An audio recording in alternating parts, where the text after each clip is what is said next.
this episode of Trends, Senator Akpoti-Uduaghan stripped of committee chairmanship amid Senate disciplinary moves.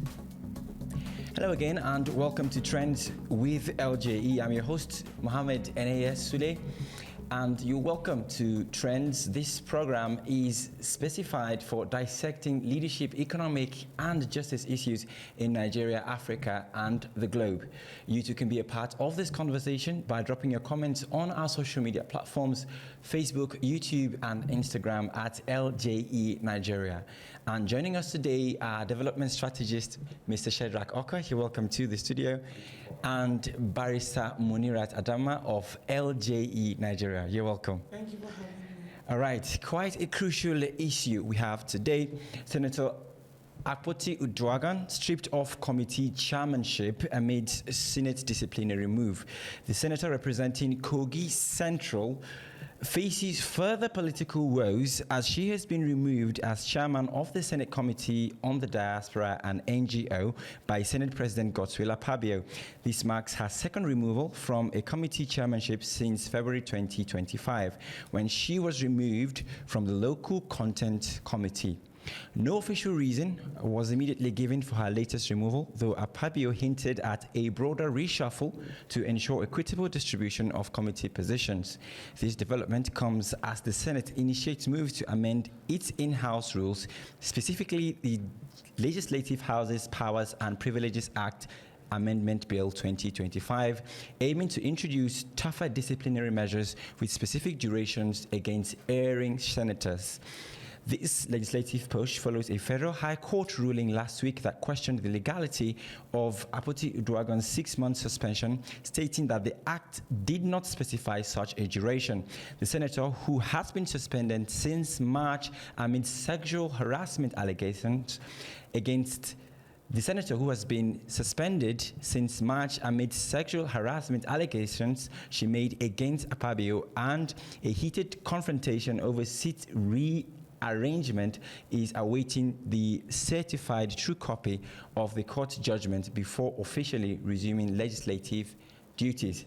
Quite a story indeed. The first question goes to you, Barrister Adama. The Senate is moving to amend its rules to specify disciplinary measures, seemingly in response to the court's ruling on Akpoti-Uduaghan's suspension. How might this move impact the balance of power between the legislative and judicial arms of government?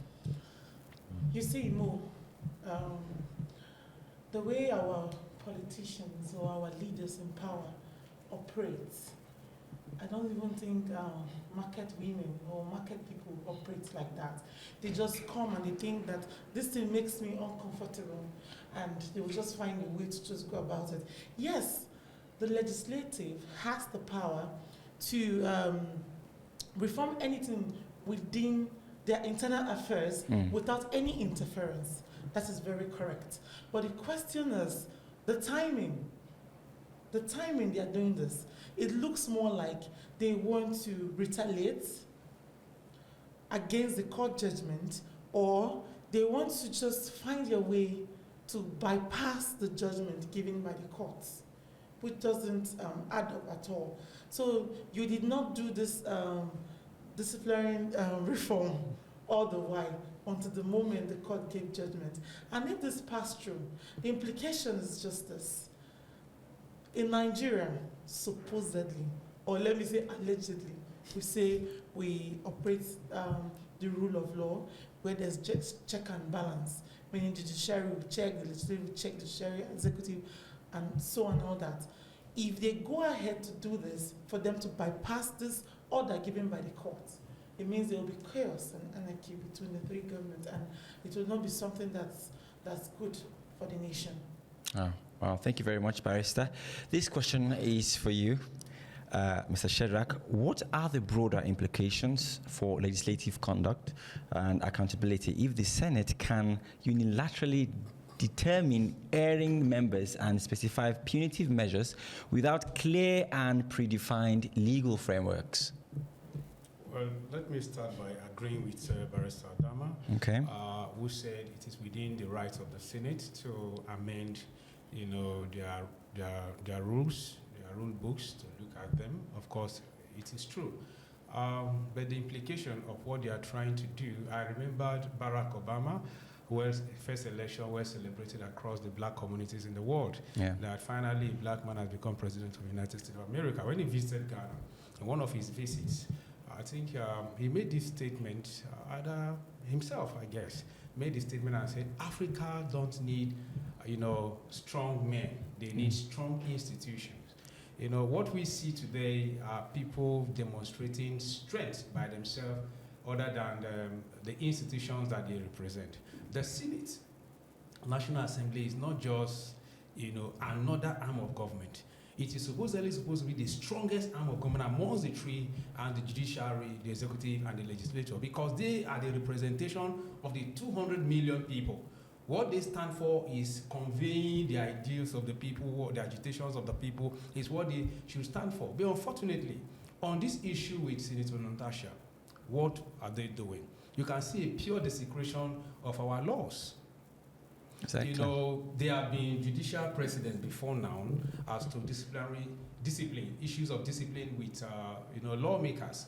It was Senator Ndume who challenged them in one of these issues, and the court pronounced that the Senate cannot, or National Assembly member cannot, discipline his member beyond a particular, period of time. I think not more than 2 weeks or thereabout.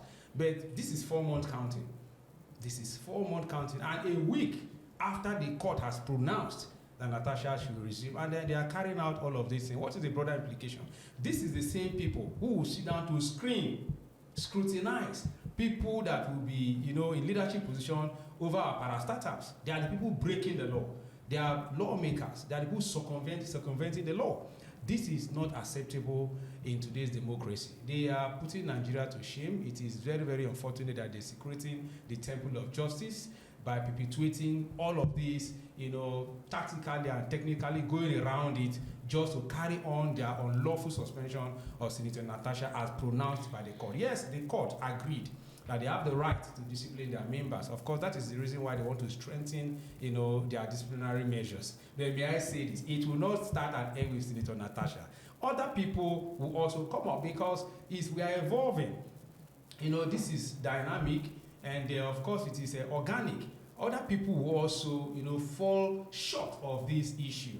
And beyond all of this, whether they like, let them discipline Senator Natasha for 10 months. After that, we will face other issues that she has raised. The issue of sexual harassment is there, whether or not she provides the proof against the person of the Senate President. You cannot wash it away. You cannot wish it away. It is there. It is there, whether or not she provides the proof, because it has shown, some evidence have shown that yes, he had made some passes, because it is not the first time that he was accused. He had been accused by highly rated Nigeria in leadership position of the same acts. I don't know what measure he normally deploy, to quell the matter, but this is not good for the image of Nigerian legislation. It is not good at all. Exactly. Both in the international community, they are washing our dirty linens in the public. It is not good for us at all. I think what they should do, they should just respect the position of the law. Call Senator Natasha back, and all of this, what they are trying to rip her of her privileges, is unfortunate, very, very unfortunate. Of course, we are here. History will always repeat itself. But at the end of the day, the woman there, I don't see any senator who has beaten her record. Even in suspension, she is doing a whole lot to her people. I challenge any senator there who can command 80% of the kind of respect and response this woman has from his constituents, from her constituents, from their own constituency. I can tell you, she will beat anybody full flesh. And I want to remind Senator Akpabio, he knows how he became the Senate President. He worked so hard. The president had to move from Senate to Senate before he was able to defeat his counterpart from, Zamfara, who contested against him. So he should be very careful, because those that did not vote for it were just less than 5 votes or so that made him the Senate President. Of course, the table can turn. And I trust, as the way it's going now, he may kiss himself bye-bye and be the Senate President. Let me even predict that, yes, if care is not taken, you will find out he becomes a floor member in the Senate, this current Senate that is ongoing. Mr. Shedrach, for me, it's even beyond Akpabio himself. Akpabio is just one person. Yes, it's the Senate President, but just one person. Yes. For other legislative members accepting this menace, because now it's becoming an epidemic where our leaders will not respect a simple thing as simple as court order. Yes, we are dealing with corruption and all that, we don't even know where to face. But for you not to have dignity as a leader, to follow court order, I mean, exactly. what are we talking about here?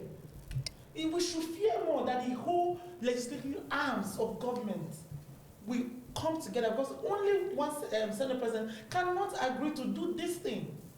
It's a collaborative thing. So it's a call on our leaders to please wake up from this, what word will I use? This self-entitled leadership, power-drunk mentality that they have. Like Nigeria is their father's house, that you can decide to refurnish the way you like anyhow to suit you. Exactly. And continue to break the law and live as though you are above the law is an invitation that the general public should also disrespect our laws. This is very unacceptable in today's Nigeria. They should stand up to the occasion. Other senators should prevail that the right thing should be done. Oh, thank you very much, Shedrach Oka, development strategist, and of course, barrister Munirat Adama. Thank you very much for coming to the studio and for lending your voice on this special episode. That's a wrap for this current episode. Up next is Leadership Dialogue by Chikodinaka Odili. Once again, I'm Muhammad Eneye Sule. Don't forget to report a violation if you face one at www.ljenigeria.org. You can lend your voice to the conversation, of course, by following our Facebook, YouTube, and Instagram at LJE Nigeria. See you in the next one.